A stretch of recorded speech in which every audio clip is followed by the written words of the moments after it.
Hi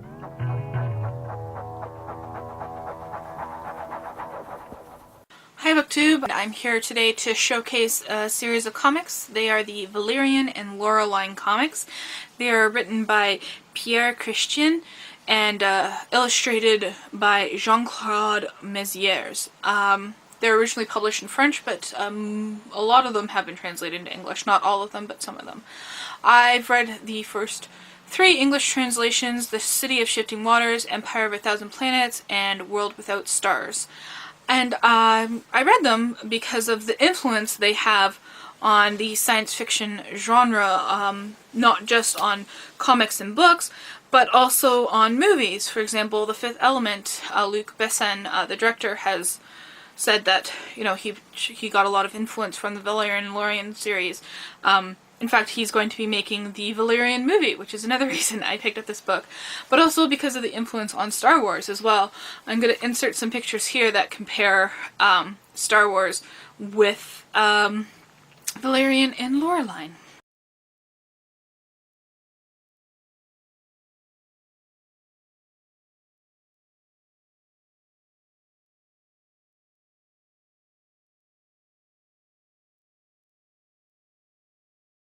So basically, the series follows Valerian and Laureline, who are spatio-temporal agents. They travel through space and time, and they catch criminals, right wrongs, and expose wrongdoings. Yeah, so each volume deals with a social, political issue with an admittedly liberal bias, which appeals to me. And the authors have even said that the character of Laureline has been influenced by the feminism put forward by Simone de Beauvoir in The Second Sex, so that's pretty cool. So the 3 volumes I read, City of Shifting Waters is basically, if you can't tell by the title, about what happens if you ignore global warming. And this was written in 1970, almost 50 years ago. It's also a time travel romp trying to, you know, capture an escaped criminal from the future. Empire of a Thousand Planets is about the wage gap, about slavery, and what powers those who hold the means of production have, or should have. And it's also about an awesome intergalactic war. Then we have World Without Stars, which is about gender issues, working together, and strange steampunk battles in the sky. Pretty cool.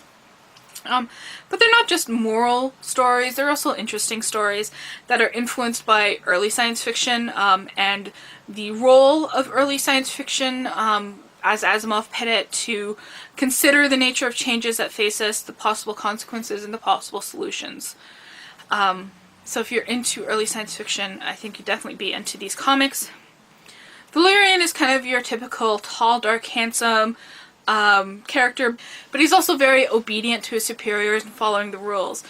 Then we have Laureline, who's kind of, you know, intelligent, very in control of her sexuality, and acts as a great foil for Valerian, challenged him to do things, you know, to break the rules and to think about things differently. In these early volumes, she is still very much a sidekick for Valerian, but I've been assured, and I've looked at other volumes, where she really comes into her own, and I'm excited to go further in these comics and to see how her character develops. The art style is very reminiscent of the period. If you like the Mad comics, it's kind of along the same lines. There's a lot of detail going on in the background, provides a lot for you to look at, and the characters aren't drawn realistically. They're very cartoony, you know, oversized heads, tiny body type thing. But I was okay with that style because I found it worked. It's like watching a old cartoon or something. There's also a lot of text in the panels, so even though they're only 50 pages, sometimes it feels a bit longer than your more recent graphic novels that are maybe 50 pages long. So yeah, it's definitely something that you read a lot of. It's also really worth it if you're interested in seeing the early influence of comics, science fiction, popular culture outside of kind of like the superhero comics as well. So that's it. Go check it out, Valerian and Laureline series, and thank you for watching.